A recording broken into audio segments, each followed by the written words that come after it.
மக்களே என்னன்னாங்க அம்மா உணவகங்கள் வந்து அம்மா ஜெயலலிதா அம்மா இருக்கும்போது வந்துட்டு நல்லா போயிட்டு தான் இருந்துச்சு. ஸோ அதுக்கப்புறம் வந்துட்டு மூடப்பட்டுட்டாங்க. இப்போ வந்து விஜய் சார் ஆட்சிக்கு வந்ததுக்கப்புறமா அது புதுப்பிக்கப்பட்டு எல்லா ஊர்லேயும் வந்துட்டு அம்மா உணவகம் வந்து ஓப்பன் பண்ணிட்டாங்க. எல்லாருக்கும் தரமான சாப்பாடு கிடைக்குது.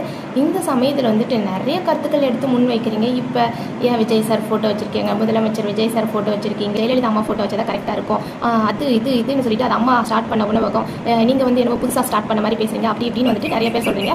அம்மா ஜெயலலிதா அம்மா அவர்கள் ஸ்டார்ட் பண்ண உணவகம் தான். அதுக்கு நடுவில் மூடப்பட்டுச்சு, சாப்பாடு ஒழுங்காக இல்லை, அப்போல்லாம் யாருமே எந்த கேள்வியுமே கேட்கல. இப்போ அது புதுப்பிக்கப்பட்டு அதில் நல்ல சாப்பாடு தரமாக கிடைக்குது, எல்லாருக்கும் கிடைக்குதுன்னு போது இப்போ 1008 கருத்து வந்து கொண்டு வந்து திணிக்கிறீங்க. ஸோ இதெல்லாம் எதுக்கு? எல்லாருக்கும் மக்களுக்கு நல்லது செய்யணும்னு நினைக்கிறீங்க. யார் செஞ்சால் என்ன, யார் ஃபோட்டோ இருந்தால் என்ன, ஸோ சாப்பாடு கிடைக்குதா அப்படின்றது தான் முக்கியம். ஸோ விஜய் சார் வந்துட்டு ஆல்ரெடி இருக்க நல்ல விஷயங்கள் எதுவாக இருந்தாலும் அதை உடைக்காமல் அது கொண்டு வந்திருக்காங்களே, அவரோட ஆட்சிலையும் தொடங்குறாங்க அப்படின்னும் போது சந்தோஷப்பட வேண்டிய விஷயம் தான் அப்படின்னு நான் நினைக்கிறேன். நீங்கள் என்ன நினைக்கிறீங்கன்னு மறக்காம கமெண்ட் பண்ணுங்கள். நாமளும் கண்டிப்பாக ஒரு நாள் போய் அம்மா உணவகத்தில் சாப்பிட்டு பார்க்கலாம் எப்படி இருக்குது சாப்பாடுன்னு சொல்லிட்டு. ஸோ நீங்கள் ஆல்ரெடி சாப்பிட்டுருக்கீங்களா? மறக்காம கமெண்ட் பண்ணுங்கள் மக்களே. பை. நல்லது நினைக்கும், நல்லது நடக்கும்.